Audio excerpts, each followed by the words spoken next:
Welcome to the Milltown Sports Show. Hi, my name is Connor Bird. And I'm Rhonda Bird. And welcome to the Saturday Show with Milltown Sports.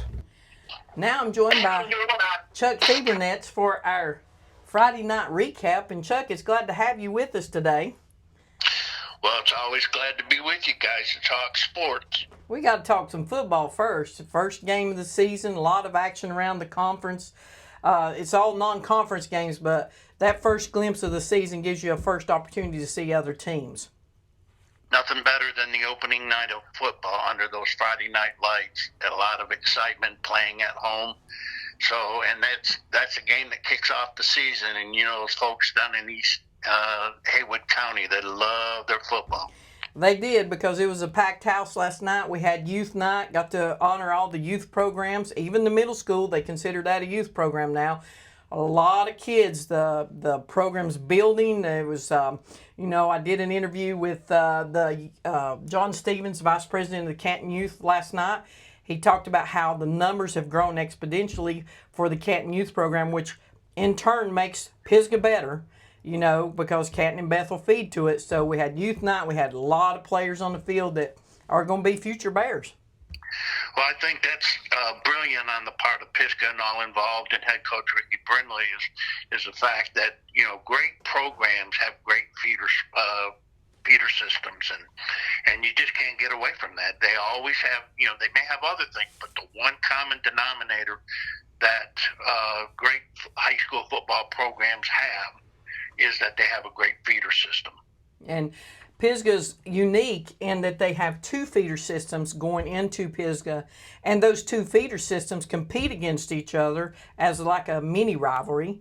You got Bethel and Canton, and then you come to Pisgah, and so those kids get a lot of playing time in the youth and in the Canton and Bethel middle schools. Then when they come to Pisgah, they have to compete for their positions. That makes it tough. Absolutely. Well, Chuck, let's talk about a little football last night. Pisgah took on Mountain Heritage. Mountain Heritage is a tough team. They're a 2A team, but folks don't understand. Mountain Heritage goes deep into the playoffs every year in and year out. They are a fundamentally sound team.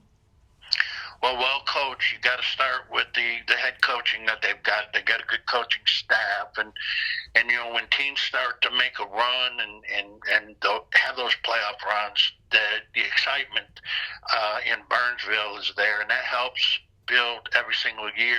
You keep that thing going. But so Mountain Heritage for the most part has had good football, and they brought their good football team down there and really tried to take it to Pisgah last night. It was a good football game.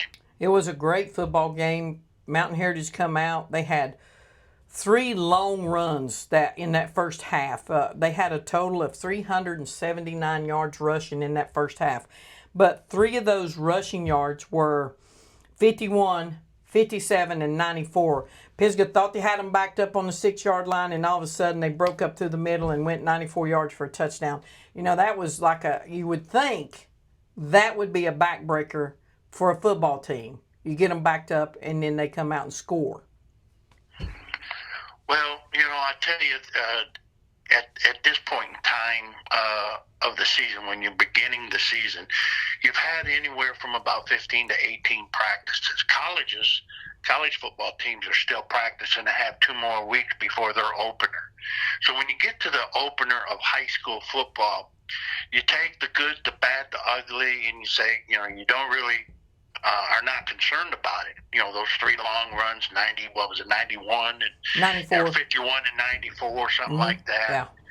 But there were long runs, and you just say, look, we made mistakes on the play, and we'll regroup. But on the first game of the season, no matter how good, how bad, how ugly it was, you take the W and be happy with it. Yep. I got a text last night from somebody from the other side of the county that said, we had 200 yards in penalties and we had 4 or 5 touchdowns called back. I mean, when are we? And I said, relax, you got a W, a shutout W. Yeah. Don't panic. Just move on, because you're going to have more. You're going to pick up 4 more practices for your second game. And in those 4 practices, you're going to get better, more efficient, more productive, and you're not going to make as many mistakes. And in the third game, you're going to pick up 4 or 5 more practices. Yeah. Or 4 more practices, and again, you're going to get more efficient, more productive as you go into the third, third non-conference game. But the point is that first game, you've not had a lot of practices. And that's the thing about high school football, and they're boys. They are they're boys. out there, good, talented boys out there fighting. But you just that's a good time to show your resolve and say, look, we made a mistake on the play, but we're going to fight back. And that's exactly what Pisgah did last night. Yeah, we interviewed a couple of players after the game. We interviewed Zayden Monteith and Easton Frady, the 2-star running backs for Pisgah last night, and they said exactly the same thing. That they got punched in the mouth, but they weren't going to. They knew they had to fight back, and they weren't going to stop fighting back. So that's the kind of mentality they have. They're no quit, no matter what the score is. Even though they got those 2 long runs, they bounce back.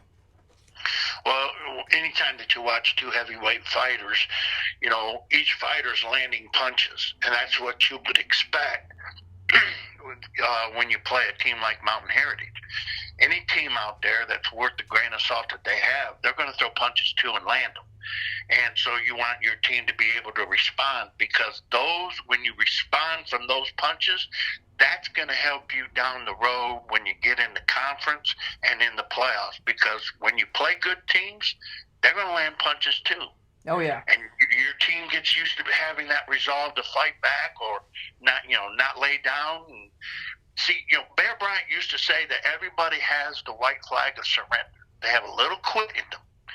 And you when you see a team that got punched in the mouth and they lay down, you have concerns now, especially in the first game. But when you have a team that got punched in the mouth and then turn around and they fight back and they start landing punches, and they do that for 4 quarters, then you start to realize, I'll be doggone, these kids got some resolve about them. So, I thought it was a great night for Haywood County. It was a great night for Haywood County.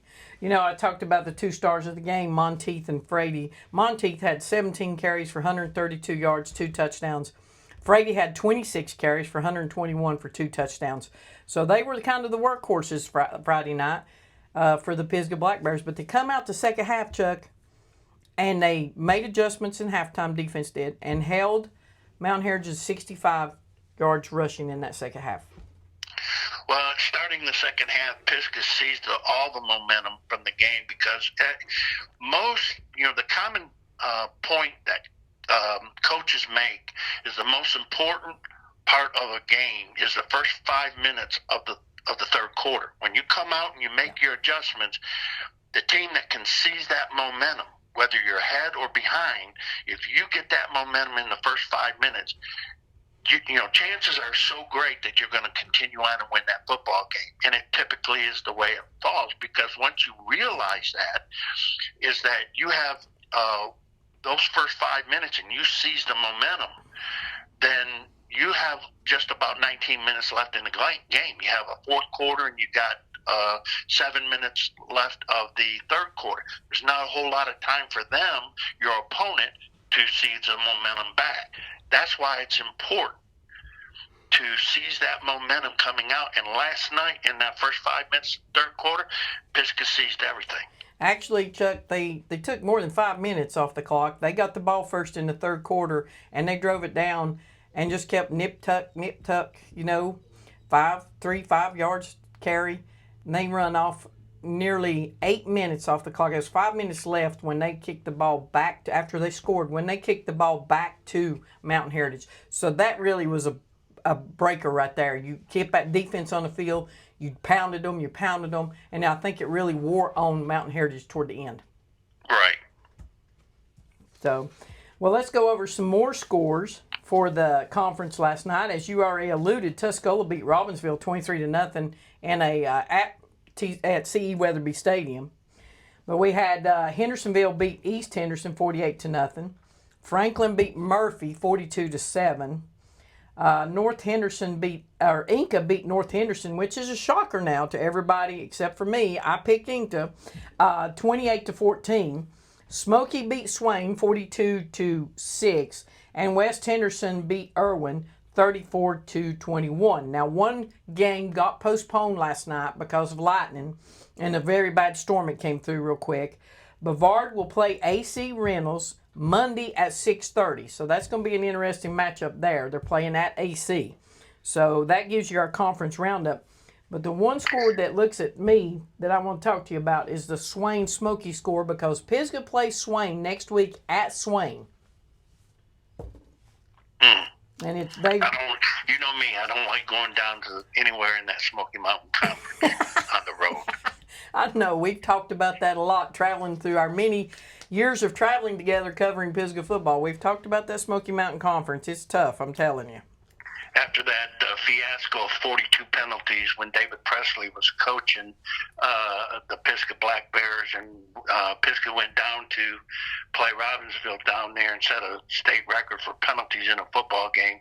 I've never wanted to ever travel.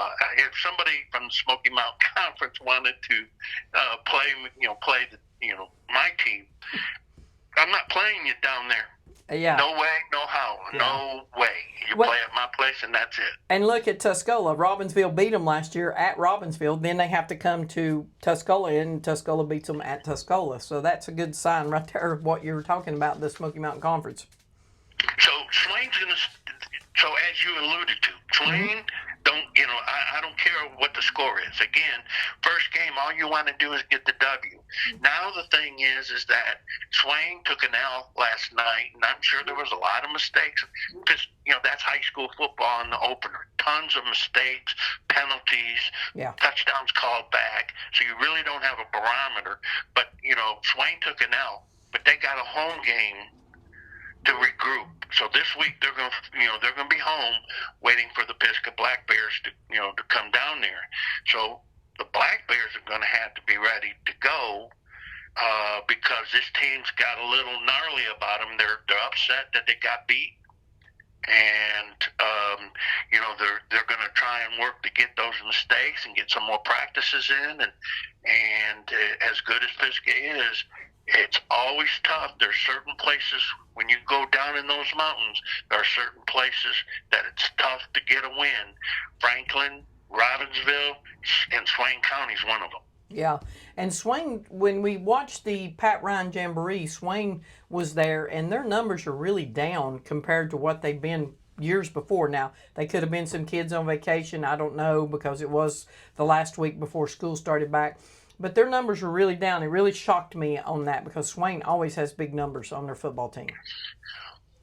When you take it around the country, that's a dilemma around the country, is that numbers are down throughout the United States. There are pockets, small pockets, where the numbers are up. I believe Pisgah's got numbers that are up.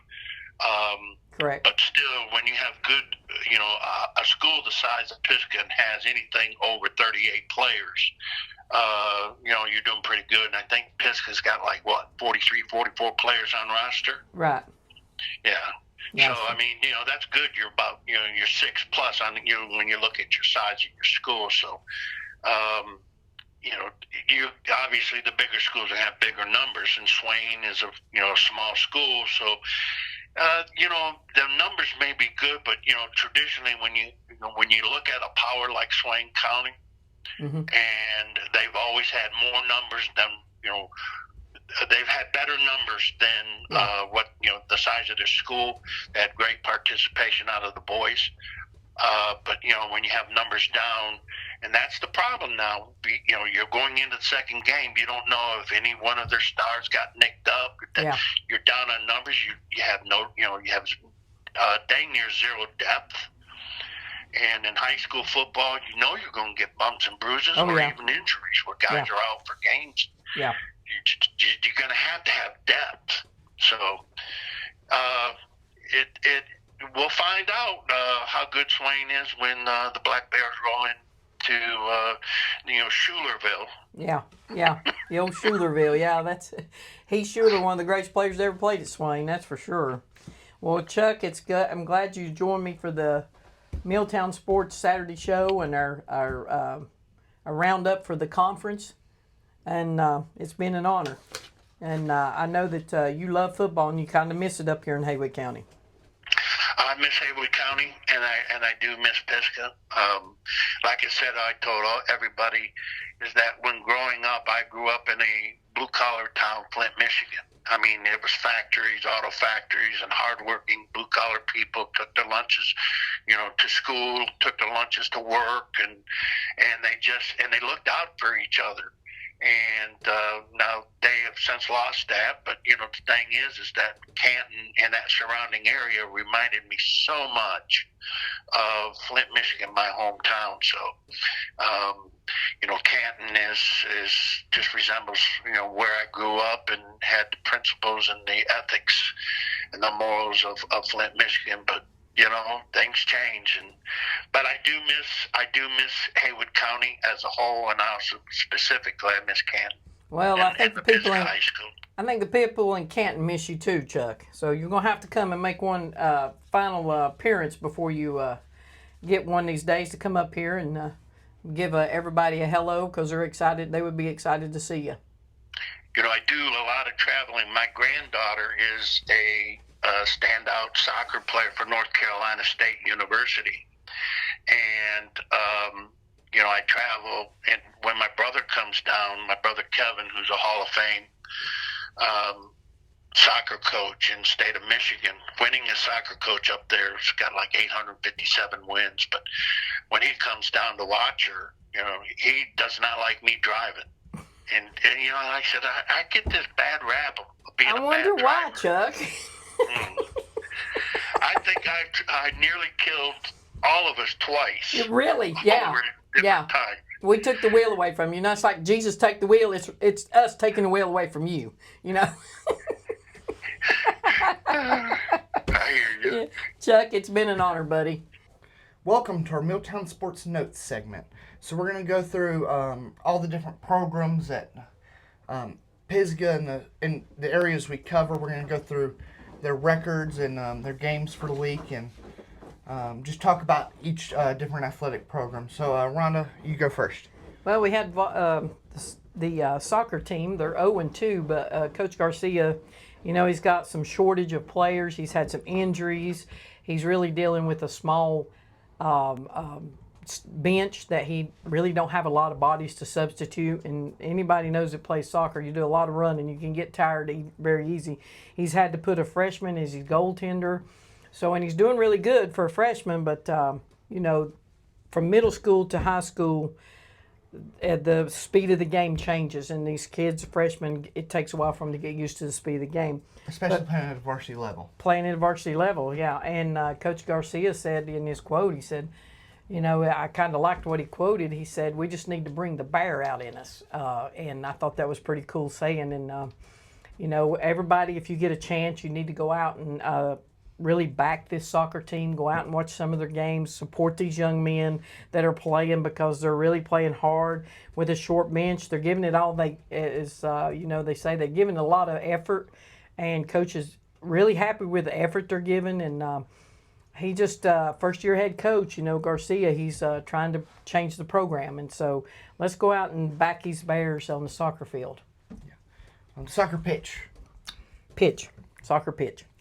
Now going into our volleyball program, they're 1-4, but 4 out of 5 of their matches, they forced a fifth set, and they play deep, they play hard, they give it all they got. We just can't quite tip it in the end. But I was at a game Wednesday against Hendersonville, and that was just a hard fought. They played all the way to the end, and they played Hendersonville twice, lost one. This was the revenge game. Played at Pisgah, and them girls, I'll name a couple, Scout Blue and Alexis Marcos. They really came out, showed every big play. They were either on the ground or spiking it, or, and they were involved in that play somewhere. So they played great, and they just rallied around each other to beat Hendersonville. One thing about the volleyball team is, Connor, is they have a lot of juniors. They only have like 3 seniors on the whole team. So these young ladies are having to learn on the go. They're having to play against teams that play club volleyball Franklin, Hendersonville, West Henderson, all these teams play club volleyball all year long. So they're having to go against teams that play a lot of, that's all they do is play. So they're having to learn on the go. These young ladies are giving a lot of effort. They're getting better every game. So I think that next year this team's going to be really good because they're going to be really senior heavy and they've got a lot of experience under their belt. Yeah, and I think so too. They've been playing great, and even though the record might not show it, I mean I think we've been playing top tier hard-nosed volleyball. That's one thing about Pisgah. They want to play the toughest schedule, and in every sport, the coaches want to challenge their kids and their athletes. And this is one thing that Coach Talia said. She wants to play these tough schedules because it makes them better when they get into conference. Yeah. And then can you talk a little bit about the tennis program? The tennis program, Coach Shepard's doing a great job. And folks, we had we talked to Coach earlier in the segment, but the tennis has got a really tough match this week coming up. So, but these guys, he's done an amazing job to be thrown into coaching tennis. I mean, he's a baseball guy, and they had no coach for women's tennis. So basically, I think he got to volunteered for it.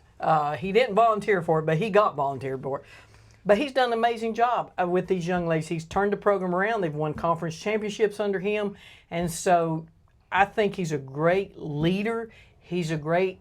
Coach Shepard's a great epitome of what Pisgah athletics is all about. Yes, it is, Rhonda. Okay, so now on to our next segment, Milltown Sports Picks.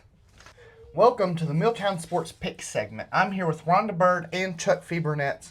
And this week we've all made our picks earlier in the week, and games played last night except for one, and we'll go into that. So we're going to go into our records, updates, and kind of why we picked what we thought.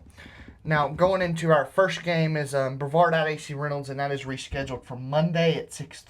Mm-hmm. So we will provide the update next Saturday, and we'll update the score for that game. The next game was East Henderson at Hendersonville, and we all picked Hendersonville. So that makes us all 1-0 for that game. Ron, do you want to talk about the next game? The next game was Pisgah Mountain Heritage. That one, it could have been either way. Chuck, we talked about Pisgah and Mountain Heritage that being the good opener game for Pisgah. And last year we got beat 49-19, and this year we bounced back. But, that was a great game. And we all picked Pisgah in that game because we had the home field advantage.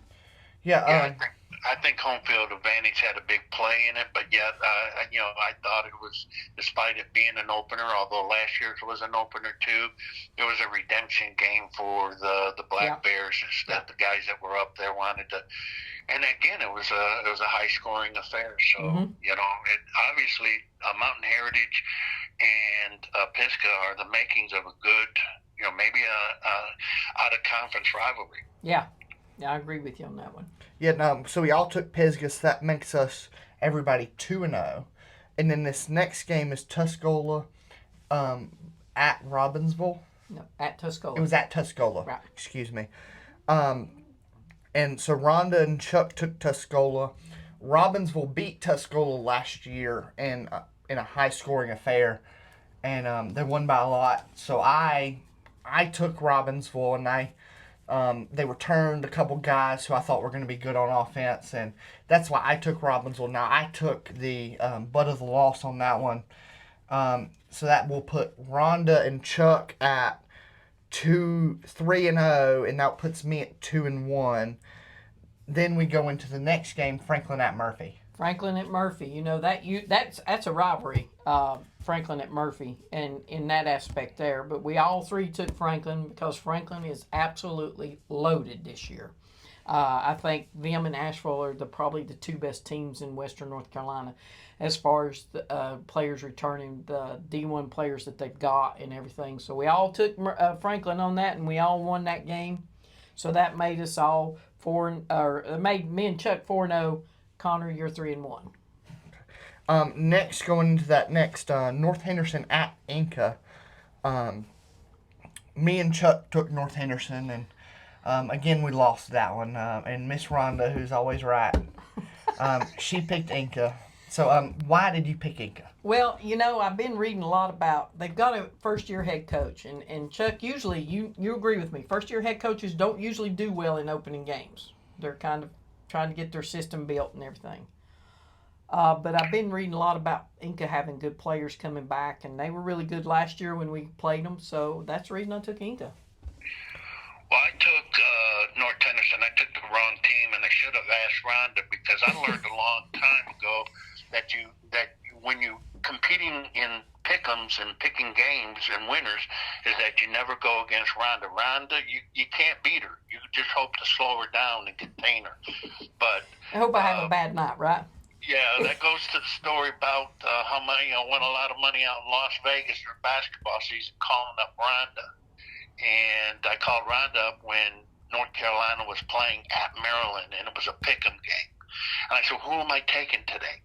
She said, you're taking North Carolina. I said, stop that, Rhonda. That's at home cooking stuff. She says, I'm telling you, North Carolina's going to win this. It won't be close. I said, so I went to the counter at the Venetian, and I said, the guy behind it was from Ypsilanti, Michigan.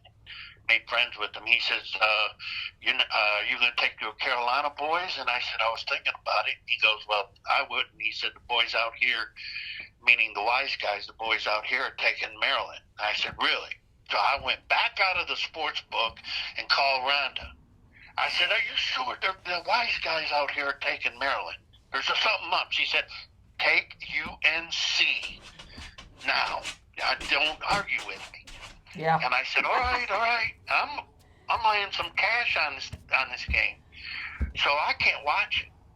The game's going on, so I've taken Angie. We're going out throughout the casino. It's dinner time. I got her. She was playing some games, and we went to the restaurant. Mario Battelli's steakhouse at that time, which was in the Venetian. I walked in, there was a TV. And I looked up, and with 13 seconds to go, North Carolina was up 11.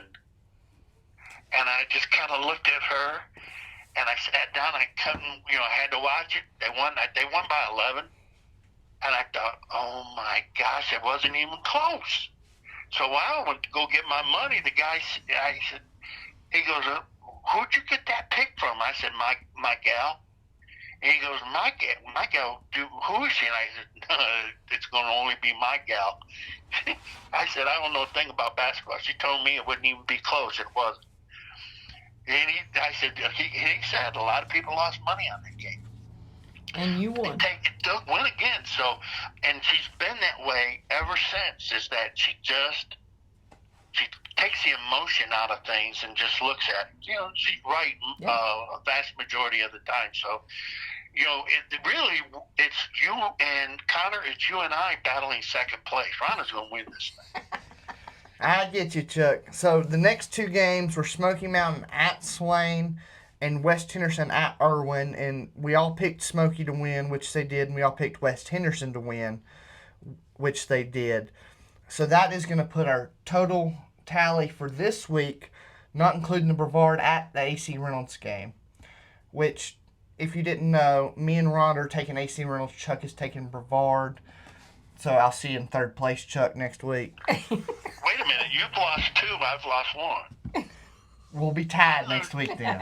We'll be tied next week then. So I'll be tied in the basement with you. Yeah. But it's a long season. Yeah. And you asked me why I took Brevard, and I said, you know what? I'm going with the Mountain 8. For personal reasons, I couldn't take the Rockets. That's like the personal reasons I can't take Robbinsville. Yeah. So It's personal. So that's going to bring our final total to, in first place, Miss Rhonda Bird, 7-0. In second place, Chuck Fiebernetz, 6-1. And yours truly, Connor Bird, at 5-2.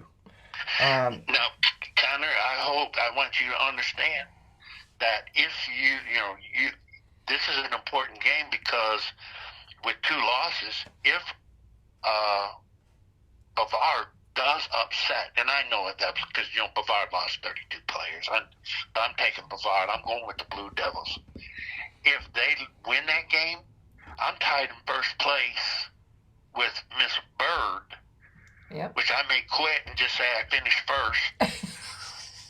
But you're going to be 2 games back in the cellar by yourself. I know what you're going to be doing come Monday night. You're going to be in there pulling for the Rockets. You might be right on that one, Chuck. So, but it's a long season. There's a lot of time to claw back. So we just got to work hard, and maybe we can topple the beast of Rhonda Bird. There you go. Well, thank you for joining us on the Milltown Sports Pick segment. On to our next segment now. Well, this is our segment called Coffee with the Coach, and today we have Coach Harold Shepard with us. And Coach Shepard, you've got an amazing tennis team starting off the season. Right now, y'all are 3-1, and you got to meet Franklin this week, though. That's going to be a tough matchup for you girls. It is. Franklin beat Brevard last week, 5-4. Both teams have got some really solid players. Brevard's got a really good group of young players coming through, and so does Franklin. Franklin's had a run of Holland girls. I went to school with their dad, and they're athletes. They come together and play very well, and Franklin right now seems to be putting a lot of time and effort into their youth programs and making sure that their kids are going to be successful, and it's paying off for them. So it makes them tough when we run into them, especially when our girls have only been playing for 2 or 3 years. Some of them are just 1 years. Well, let's talk about your best player on the team. You've talked about her several times in interviews, but go ahead and tell everybody about her and some of your other players are stepping up this year. Well, we've been having challenge matches every Tuesday and Thursday, and so our lineup has shuffled. At the beginning of the season, and the season's still early, but at the beginning of the season, Holly Henderson was the number 1. But then a sophomore, Maddie Borges, has stepped up and jumped into the number 1 spot, and she's played very well. She's won a couple of matches. She lost a tough one to Asheville, 10-4, but then followed it up at Smoky with a 10-0 against Smoky, and then on the following Wednesday, she 10-0'd a girl from North Henderson. So it's one of those things that, when people are pushing each other like that, it makes everybody better, and we're just getting better. Holly, is still winning in the 2 spot and doing all that she can, and fighting to get back in the 1 spot, and then Aspen Heron and Emma Henson are both coming in and playing tough. Rosie Burgess is playing strong again this year, just like she did last year. All those girls in the top 5, had really, really good years last year. And then Michaela Heatherly has stepped up and has moved into the number 6 position for us. This is her 3rd year playing, but it's the first year in the top 6. She played some doubles last year, just playing some singles right now, and she's turning into a tough player. She's very athletic, very eager, and just a great kid to have on the team. And then Hannah Francis and Kenzie Gibson are stacking wins in the number 3 doubles for us. So, it's just a good all-around group. And then I've got a bunch of kids that are out, 19 girls total, that are, they're trying to get better and trying to learn the game. And unfortunately, the learning curve on tennis is very steep to begin with. So they're going through some growing pains, but they're figuring it out. Your numbers have grown a lot in tennis over the last couple of years. Well, we we average between 15, and I think the most I ever had was a group of 27. The lowest number I think since I've been coaching was a 12 maybe. So our numbers are, small football team, strong baseball team kind of numbers. I just, girls come out, they want to be a part of something, and you never know in tennis who's going to develop and who's not. So I try to keep them around if I can and give them a chance, because tennis is one of those things. If they want to work hard and get better and put in time, you don't have to be the greatest to begin with. You just got to be tough and fight it out. I noticed a couple of matches I went to see. You've got some really tough girls out there that can hit really hard. So that's they do. They do hit it very well, and they're fun to watch. Tennis is a great sport, but I coached baseball forever, and I'm used to being able to hoot and holler and yell and scream. And tennis, the decorum is you got to be quiet, and so I feel like I'm sitting on my hands a whole lot because all the coaching's done in practice. It's not done during the game in tennis. So that's the reason you're pacing back and forth a lot, is to try to keep the. Yeah, that's exactly what it is. I'm wearing out shoes because if not, I'll say something and get in trouble. So. No, Coach, you wouldn't get in trouble now. That would. I try not to. I really try not to. But sometimes the tooth filter does not stop it quick enough. So. Exactly. Well, Coach, it's been an honor for you to be on the Coffee with the Coach this morning, and we appreciate it. And all you Pisgah fans, you need to go out and watch one of these tennis matches when they're at Pisgah. Support these young ladies and support Coach Shepard. He's doing a great job. Coach, thank you a lot. We play at home on Wednesday. It'd be a great one to come watch. It's West Henderson. West Henderson's tough. They beat Asheville 6-3. We lost to Asheville 6-2. So that would be worthwhile to come out and watch, because I think it'll be a dogfight. So bring your lawn chairs, folks, and enjoy a great tennis match between Pisgah and West. Thank you, Coach. I appreciate it, Rhonda. Thank you, Coach. You have a great day. You too. Bye. We're joined again by my good friend Chuck Fiebernetz here. Chuck, we want to do a little segment called Remembering Randy Pitts. That was my late brother. The reason I do the Milltown sports is because he loved all the sports in East End of Haywood County. Bethel, Canton, Pisgah, because he knew it made Pisgah.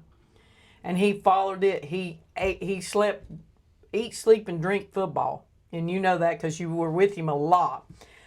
So the reason I started this, inspired, was by him, but then me and you got to milling around and talking on our many trips covering Pisgah football and sports in general. And we talked about how times were changing, the papers were going away, and there had to be a way for these kids to get get publicity. Those are efforts, because they work hard in practice and on the field and during game times. And we milled around and come up with this ideal, and eventually I put it to fruition, and this has been my mission, is in his honor. Talk a little bit about your times with Randy. Well, my times with Randy were wonderful. Randy became my best friend when I got to, in July of 2004, when I got to Haywood County. Randy was one of the first people I hooked up with. If you recall, is that fall or late summer, if you will, is that we had that hurricane come in and flood everything out, and just after the Pisgah Tuscola game. And I got to know Randy then, and then shortly after that, we had the flooding where people wanted to, what were we going to do about Pisgah Stadium being flooded out? And I had just gotten there. I'd been there, 2-3 months, and I wrote, an article that said that, Pisgah deserved to play, down at Western Carolina University instead of going around everybody's, being at the mercy of everybody's, field, borrowing and begging for a field. And Western said, "Come on, play here," and Pisgah had to. And I wrote that article. And what got it started was the lady come in upset with me, thinking that I had said that Pisgah did not deserve to go to that field, to play at Western. It's not fair. And she sat there with her hand in her purse. And, I'm from Flint, Michigan. I understand, this woman's holding on to a weapon. And I could see her eyes, and she was furious. And I showed her. I said, no, hold on now, hold on. And it was Ovita Pitts. And it ended up being Randy's mom. And so that night we played, Pisgah played at Western Carolina Stadium. And I was telling the coaching staff, right by the stands of the home side, the press box side. And they, and right behind him was Randy Pitts. He had come down doing, broadcast from the radio. And I said, this woman was, I'm telling you, this woman, if I had wrote that, she was going to shoot me. And Randy looked at me and through the coaches and said, she would have shot you. And I just looked at him and he goes, that was my mom. And we got laughing about that. I said, and we became best friends, traveled to games together, hung out every day, went to lunch. Down there by the Taylor Ford was a Chinese restaurant. Buffet, Chinese buffet. It's still there. And we went there probably 3 times, maybe 4 times a week. And just for about an hour and a half, we take that lunch and just have a good time talking about sports. And I learned from there that Randy and I, with that connection was made. And from that, like I said, from that standpoint, that incident, we became best of friends. And we have traveled all over this place. And then Randy later started to help me become a beat writer for Pisgah Sports. And, when I came up with that idea, and he was marvelous at it. He did a fantastic job. And, there was a good time for Pisgah Sports. And, stories he told me, I felt like because I was friends with Randy, Randy filled me in on what Haywood County sports was all about. And people that are in Haywood County, I can reassure you, if not affirm, that this is the most special place in the state of North Carolina and any place, in the United States that I have been to. This is the most unique, wonderful place to live and raise a family. It is, Chuck. It's a blue-collar town, a lot of hard workers, a lot of farmers in that area.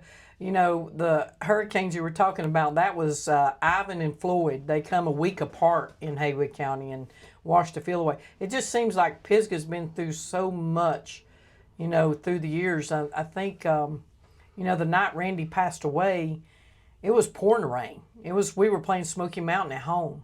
And I had left during halftime. And I thought, we was beating them. And I said, there's no use of me standing out here in the pouring rain. And Randy was calling the game. I think you were there too. And what I remember is I get home. I live in Asheville, so I had to drive all the way back home. And the minute I get to the house, my dad calls me. And he says, Randy's been involved in a wreck. You need to come. It's bad. And that's all I remember him saying. I hung up the phone, jumped in my car, and I left. And I don't even remember driving from Asheville to Haywood until I got to exit 27. And I sat there and thought to myself, if it's bad, why haven't they took him to Asheville? Because Asheville was a trauma center, and stuff. And then it dawned on me.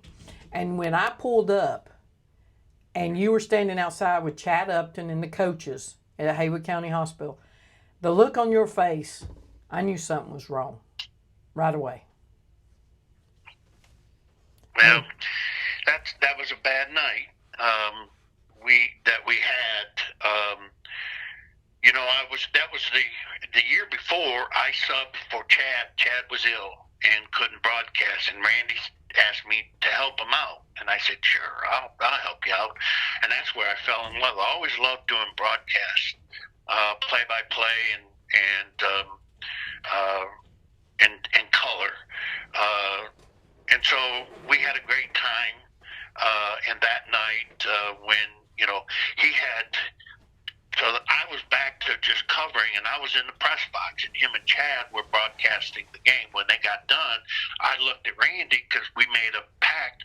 We always would go up to the field house to talk with the coaches and everything, have a cola, Yeah. and then, head on home. Yeah. And end up being there an hour. But still, that's what we would do. I pointed to my watch and tapped it 2 or 3 times, and I said, tapped it, and then I said, I'm going to go up there. I'm waiting on you. And he pointed out, I'll be there in a minute. And so I was standing out there. When you pull in, they had that new building right there, that guards building. Mm-hmm. And we went up to, I was standing right there on the sidewalk just below the field house. The gymnasium. So I was standing there waiting for him, and I'm like, there you are, on time. And his car had just made a turn like he was going to pull into one of those slots. And then all of a sudden he just kept going, and it kind of went right down the hill into the pole of that building. Mm-hmm. And the safety pole. And I went, what did you just do? And I started towards him walking. And then the fear of that was not Randy. What happened, and when we went to the car, he was done there. He was gone. Yeah. And so he had his incident at that time, and so we knew. We tried to revive him back, and that was but those are that's the bad memory of Randy. The good memories is what Randy loved kids. Oh. He loved people who played sports. He loved his football team, and I can tell you that the night before Randy passed, on the Thursday night, Randy came over to my house and had pizza. That was the first time he ever been over to my house. I invited him, sat with my wife, and he had pizza and everything. We just sat there and talked about sports and all that, and lo and behold, the next night we lost him. And he's just, he just did anything and everything he could to help, support and care for the kids. But he had this idea of coming back from Ashe County about. See, we didn't have these podcasts and stuff like that. Yeah. But, we were talking about me, and I was having a little problem with the other side of the county. Mm-hmm. And I was complaining. I was whining. And, parents are ridiculous and, things that they were saying. And Randy looked at me and said, it's all about the kids. I wouldn't even worry about that. You do everything for the kids. Yeah. And that's what started the conversation about doing things, from a newspaper standpoint. And, we have a tendency to cover the coach. Yeah. And put the coach first. Randy always wanted to put the kids first. Randy always wanted to interview kids. Randy wanted to interview the players, more so than the coach. What the players think is important. Make the players feel like they were special. Yeah. And then once you start, and as technology got better, and then Randy's thoughts, you and I, you took over Randy's job as a beat writer, and you did it for his honor. And you were the absolute best. You were better than your brother, and your brother was excellent at it because you came in to honor him. But you came in and you were going to do it, and it was about the kids. It's about the kids. That's right, Chuck. It's always about the kids. So when you got this thing started, I was excited for you because it's about the kids. It's not about the coaches, and it's not about the school, although they play for the schools. Schools are important. But the first people on the list are the players. Yeah. Yeah. And you can't lose, you can't fail at this thing if you put the kids first. That's exactly it. And the reason I do it is, You know, so many kids go the wrong way, and they get in high school, middle school, they get in trouble or hang around the wrong crowd because a lot of kids, they work hard at sports. They got practice, they got homework, they got, they have a lot going on. But if you recognize these kids and show them what they're doing, when they're on the field or on the court or wherever, it doesn't matter. You start recognizing them like Randy did and like I'm trying to do now, it makes them appreciate what they're doing, makes them look, hey, I'm getting recognized for my hard work. That's what I want to instill in these kids, that they're getting recognition for what they're doing on and sometimes off the field. I get a lot of stories about kids doing special stuff off the field, which I think is just as important. Well, Randy, we had just talked about this, and I guess maybe this was the motivation of what spurred this topic for your show today, was we had, just to show you, he loved when players went on to college. And we're talking about the rise of David Brooks down at Davidson College, where, he couldn't even start on his JV team as a freshman. Yeah. But hard work, dedicated to strength and conditioning and living right and sleeping, getting sleep and academics. Yeah. David is a success story, and he is right now number 2 on the offensive line, back behind a senior. And, the coaches are so excited about him. He's going to get playing time. If not, bumps and bruises, they may move him around. Yeah. And he got the most talented, most improved lineman award as a freshman, true freshman. Yeah. So he's a redshirt freshman down at Davidson College. And we were talking about David's success. And then you said it. You said, Randy would be in hog heaven right now. Yeah, hog heaven. That would be it. If he was alive. Mm-hmm. Because he was a lineman too. David, huh? He was a lineman too, so he would be in hog heaven. And to have David, David down at Davis. Yeah. Chuck, it's been an honor for you to be with me and remembering Randy. I know you and him were really good friends, and me and you could talk forever if we could talk about Randy, but... Well, that's what he meant to us. He meant that to a lot of people. I know when he passed, Chad Upton was broken. He was broken, yeah. And a lot of Pisgah fans were. Funny story about Randy, to tell you Randy. Okay. He always covered friends, okay? My first year I had a temper, so we're out in color analyst and Randy's play-by-play, and we were down, and I want to say we were down at East Rutherford in a playoff game. I think that's the place we were at. And it was second or third round playoff game, and it was 05. And Randy, this 06 team was juniors. Yeah. And we were dropping passes everywhere. And somewhere late in the third quarter, we had another drop. And I had counted them. We were like 11th drop pass. And I said a swear word on the air.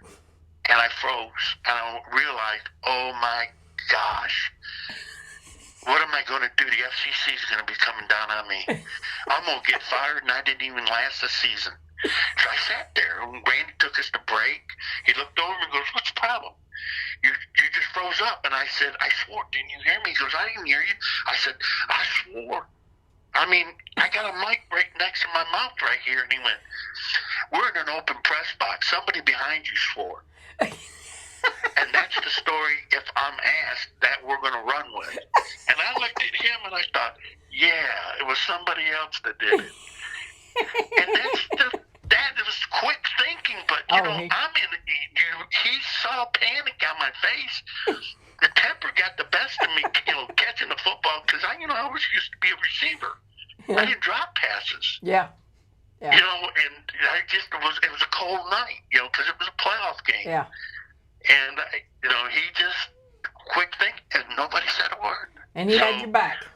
He had my back. There you and go. He had other people's back. Yeah. So he's special, always will be.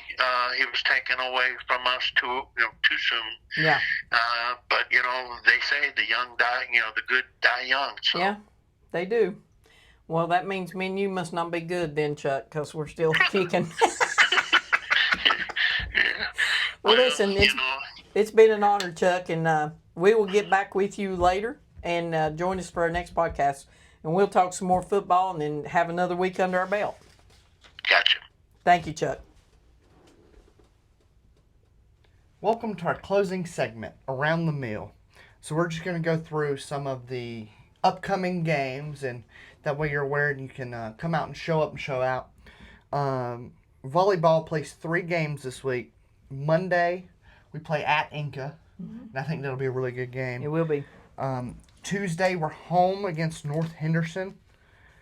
And then Thursday, we're at Franklin. Now, that's going to be a really tough team. Franklin's always good at volleyball. So is North Henderson. They're one of those teams that play club volleyball, too, and they got a really good coach. And so that's 3 tough games for Pisgah next week. And then we got soccer coming up on Monday, where the soccer will be playing Inca at Camp Memorial Stadium. So the game will start at 6:30. So everybody come down. Like I say, enjoy a game. Watch these and support these young players. They're out there giving it all she's got and hustling and playing hard. So let's go support our soccer team. And then our JV football program will be at Irwin Thursday night at 7. And then our varsity football will be at Slane. So we have 2 away games this week.